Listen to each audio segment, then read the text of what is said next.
Hi, my name's Layla, and I am a psychology major. I'm interested in studying sociology as well, just because I love when the two intersect. And the specific movements that I hope to explore in this class are the Black Lives Matter movement, intersectional feminist movement, and the queer rights movement. And an issue that concerns me the most is police brutality and structural racism in America and just worldwide, and lastly, the criminal justice system. Okay, so now I'm going to be discussing one character in 56 and Up and how the sociological imagination relates to that person. 56 Up is a documentary about the impact of power, prestige, and wealth on future dreams, ambitions, and fears for the future. So, Paul grew up in a children's home with divorced parents, eventually moving to Australia and finding love during his 20s. As a child, he refuses the idea of marriage, suggesting that all marriages are forced and unhappy.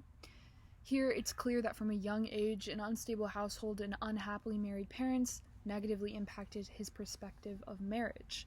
Luckily, his daily troubles don't define him as he ends up accepting the idea of a happy marriage, eventually finding love. As he matures, his emotional neglect follows him as he struggles to get to know his wife, unable to answer whether or not they have chemistry. As for his career, he quickly rejects the idea of becoming a police officer as a child, suggesting that it would be too challenging for him to join.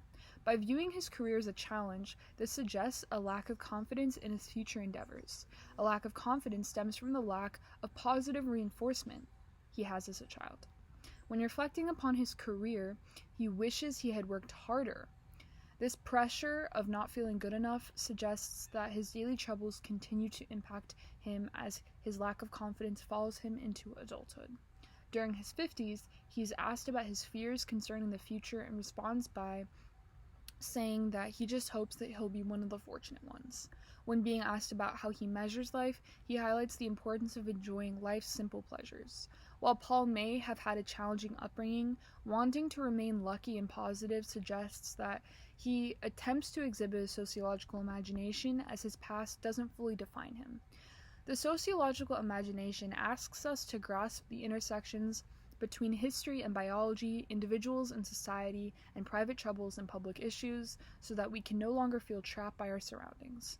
So, to utilize the sociological imagination, Paul must examine the intersection between biology and history, questioning how economics and crisis alter the mechanics of his society. By viewing society in this way, Paul would be able to reimagine his private troubles of childhood emotional neglect as public issues. If an individual feels limited by the confounds of their job, family, and neighborhood, they may fail to overcome their daily troubles and blame themselves for lacking power, prestige, and/or wealth. Paul's childhood traumas of living in a children's home and having divorced parents impact his emotional vulnerability within his relationships and confidence within his career as he grows older. When it comes to the confounds of Paul's family and neighborhood, he eventually ends up finding love, therefore suggesting that he redefines his power as he grows older.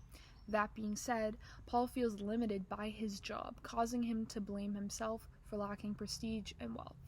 While he eventually finds love in a new job, he doesn't utilize a sociological imagination fully, since he doesn't recognize how economics and childhood traumas impact the mechanics of his society.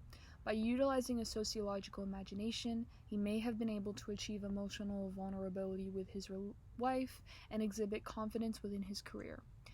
But by failing to recognize how his matters transcend his environment, he fails to fully utilize the sociological imagination.